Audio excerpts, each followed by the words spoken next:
प्यारे बच्चों, विद्या मंदिर हिंदी में आपका स्वागत है। बच्चों, मैंने अपनी पिछली वीडियो में आपको सूक्ति सुधा इस पाठ के श्लोकों का अनुवाद एवं व्याख्या बताई थी।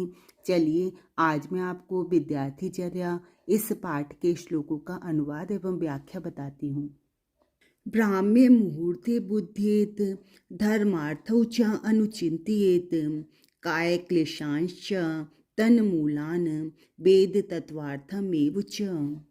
देखिए बच्चों, इस श्लोक के द्वारा विद्यार्थियों के लिए कुछ आवश्यक बातों के बारे में बताया गया है। उनको कब उठना चाहिए, किस प्रकार से क्या क्या कार्य करने चाहिए, इस विषय में इस श्लोक में बताया गया है। देखिए बच्चों, यह श्लोक मनु स्मृति से लिया गया है।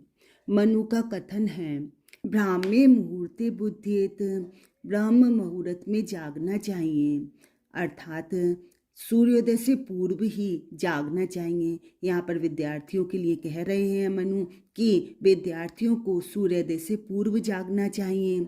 धर्म अर्थौ च अनुचिन्तयेत्, धर्म और अर्थ का चिंतन करना चाहिए। काय क्लेशांश्च तन्मूलान, काय क्लेशांश्च काया के कलेश, काया अर्थात शरीर क्लेश कष्ट, शरीर के कष्टों के बारे में, तथा तन्मूलान उनका मूल, उनके कारणों के बारे में, तथा वेद तत्वार्थमेव च और वेद के तत्वार्थ के बारे में चिंतन करना चाहिए। न स्नानम आचरेत भुक्त्वा, न आतुरो न महानिशि, न वासुभिः सहजस्त्रम न अभिज्ञाते जलाशये। इस श्लोक में कवि बतला रहे हैं कि मनुष्य को कब, कहाँ और कैसे स्थान पर स्नान नहीं करना चाहिए। ना स्नानम आचरेत भुक्त्वा, भोजन करके, ना स्नानम आचरेत स्नान नहीं करना चाहिए। ना आतुरो ना महानिशि, आतुरो रोगी होने पर, महानिशि आधी रात में, ना स्नानम आचरेत स्नान नहीं करना चाहिए। ना वासुभिः सह अजस्त्रम, ना ही वासुभिः सह वस्त्रों के साथ, अजस्त्रम लगातार, वस्त्रों के साथ लगातार स्नान नहीं करना चाहिए। ना अविज्ञाते जलाशय, ना ही अविज्ञाते अनजान जलाशय, जलाशय में, ना ही अनजान जलाशय में स्नान करना चाहिए। नोच्छिष्टम कस्यचिद दद्यान्न अद्याच्चैव तथान्तरा, न चैव अत्यशनं कुर्यान्न चोच्छिष्टः क्वचित् व्रजेत। इस श्लोक में कवि बताता है कि भोजन करने की उचित प्रक्रिया क्या है और किस प्रकार से झूठे भोजन का हमें प्रयोग नहीं करना चाहिए। नोच्छिष्टम कस्यचित दद्यात, कस्यचित किसी को भी, उच्छिष्टम झूठा भोजन, ना दद्यात नहीं देना चाहिए, किसी को भी झूठा भोजन नहीं देना चाहिए। ना अद्याचैव तथा अंतरः, अंतरा बीच बीच में या बार बार भोजन नहीं करना चाहिए, बार बार भोजन नहीं करना चाहिए। न चैव अत्यशनम कुर्यात, और ना ही अत्यशनम अत्यधिक भोजन, मतलब अधिक भोजन नहीं करना चाहिए। जो उच्छिष्टः क्वचित व्रजेत, उच्छिष्टः झूठे मुँह, क्वचित ना व्रजेत कहीं नहीं जाना चाहिए। अविवादनशीलस्य नित्यं वृद्धोपसेविनः चत्वारि तस्य वर्धन्ते आयुर्विद्या यशोबलम। मनुस्मृति के इस श्लोक द्वारा कवि बताते हैं कि अभिवादन करने वाले तथा वृद्धों की सेवा करने वाले मनुष्यों को क्या क्या प्राप्त होता है। अभिवादनशीलस्य नित्यं वृद्धोपसेविनः, जो व्यक्ति अभिवादनशील अर्थात अपने बड़ों को अभिवादन करता है, नित्य वृद्धों की सेवा करता है, चत्वारि तस्य वर्धन्ते, उसकी 4 चीजें हमेशा बढ़ती हैं। आयुर्विद्या यशो बलम, आयु विद्या यश और बल। आद्रपादस्तु भुंजीत न आद्रपादस्तु संविशेत, आर्द्रपादस्तु भुंजानो दीर्घम आयु बाप्नुयात। प्रस्तुत श्लोक के द्वारा कवि बता रहे हैं कि पैर धोकर भोजन करने से क्या फायदे होते हैं।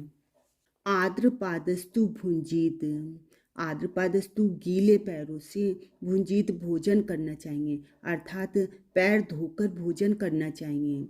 ना आर्द्रपादस्तु संविशेत, आर्द्रपादस्तु गीले पैरों से ना संविशेत नहीं सोना चाहिए, मतलब गीले पैर करके नहीं सोना चाहिए। आर्द्रपादस्तु भुंजानो दीर्घम आयु बाप्नुयात, आर्द्रपादस्तु गीले पैरों से भुंजानो भोजन करने वाला दीर्घम आयु बाप्नुयात दीर्घ आयु को प्राप्त करता है। सत्यम ब्रूयात प्रियम ब्रूयात ना ब्रूयात सत्यम अप्रियम, प्रियम च नानरतम ब्रूयात एष धर्मः सनातनः। प्रस्तुत श्लोक के द्वारा कवि अप्रिय सत्य और प्रिय असत्य न बोलने का परामर्श दे रहे हैं। सत्यम ब्रूयात सत्य बोलना चाहिए, प्रियम ब्रूयात प्रिय बोलना चाहिए, न ब्रूयात सत्यम अप्रियम सत्य अप्रिय अप्रिय सत्य नहीं बोलना चाहिए। प्रियम च नानरतम ब्रूयात प्रिय असत्य ना ब्रूयात नहीं बोलना चाहिए, प्रिय असत्य नहीं बोलना चाहिए। ऐश धर्मः सनातनः, यही सनातन धर्म है। देखिए बच्चों, कवि ने बताया कि हमें सत्य बोलना चाहिए और प्रिय बोलना चाहिए, लेकिन सत्य अप्रिय नहीं बोलना चाहिए, अप्रिय सत्य नहीं बोलना चाहिए। मतलब जैसे कोई व्यक्ति मान लीजिए वो अंधा है और हम यह है तो बिल्कुल सच, परंतु ये अप्रिय सत्य है और हम उसके मुंह पे कहें भाई तू अंधा है तो ये अप्रिय सत्य है, तो ऐसा अप्रिय सत्य नहीं बोलना चाहिए। प्रियम च नानरतम ब्रूयान, और जो कि प्रिय और झूठ है ऐसा भी प्रिय झूठ नहीं बोलना चाहिए, यही सनातन धर्म है। न पाणी पाद चपलो न नेत्र चपलो अनृजुहु, न स्याद बाक चपलाश्चैव न पर द्रोहो कर्मधीहि। प्रस्तुत श्लोक के द्वारा कवि प्राणी को सभी प्रकार से चंचलता को रोकने का परामर्श दे रहे हैं। न पाणी पाद चपलो, कवि कहते हैं कि विद्यार्थी को ना पाणीपाद चपलो हाथ और पैर से, पाणीपाद हाथ और पैर से, चपलो ना चंचल नहीं होना चाहिए। विद्यार्थी को हाथ और पैर से चंचल नहीं होना चाहिए, व्यर्थ में उसको अपने हाथ पैर नहीं चलाने चाहिए। ना नेत्र चपलो, ना ही नेत्र से चंचल होना चाहिए, और अनृजुहु और कुटिल स्वभाव वाला नहीं होना चाहिए। न स्याद बाक चपलो, ना ही उसे बाक चपलो वाणी से चंचल नहीं होना चाहिए। ना पर द्रोहो कर्म दीही, और ना ही उसे दूसरों से द्रोह कर्म में बुद्धि रखने वाला होना चाहिए।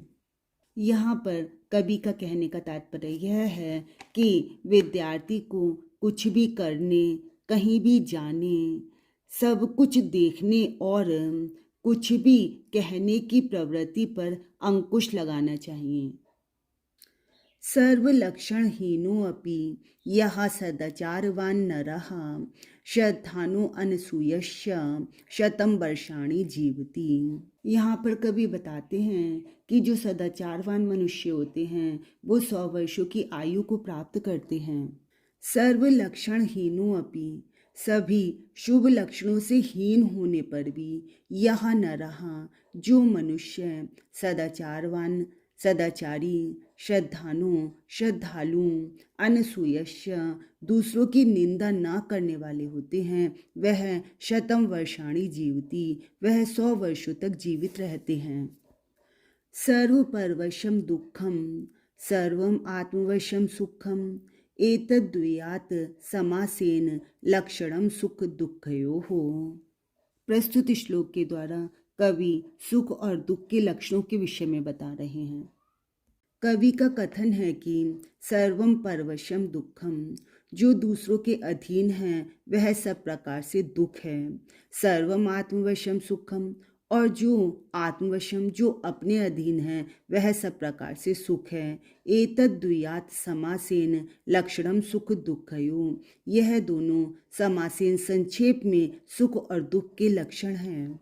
यहाँ पर कवि का तात्पर्य यह है कि स्वाधीनता सबसे बड़ा सुख और पराधीनता सबसे बड़ा दुख है। एकाकी चिंतेन नित्यम विविक्ते हितमात्मनः एकाकी चिंतयानु ही परम श्रेयो अधिगच्छति। इस श्लोक के माध्यम से कवि एकांत में बैठकर चिंतन करने के महत्व के बारे में बता रहे हैं। कवि कहते हैं एकाकी चिंतेन नित्यम विविक्ते हितम आत्मनः। विविक्ते एकांत में, हितम आत्मनः अपने हित का, एकाकी अकेले ही, नित्यम चिंतित नित्य चिंतन करना चाहिए। मतलब एकांत में बैठकर अपने हित का अकेले ही नित्य चिंतन करना चाहिए।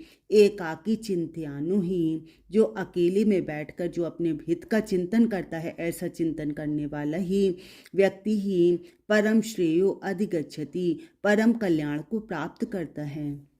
यहाँ पर कवि का तात्पर्य यह है कि जो व्यक्ति अपने कल्याण की इच्छा कर रहा है, अपने हित के बारे में सोच रहा है, तो उसे अकेले में बैठकर अवश्य चिंतन करना चाहिए कि उसका हित किस में है।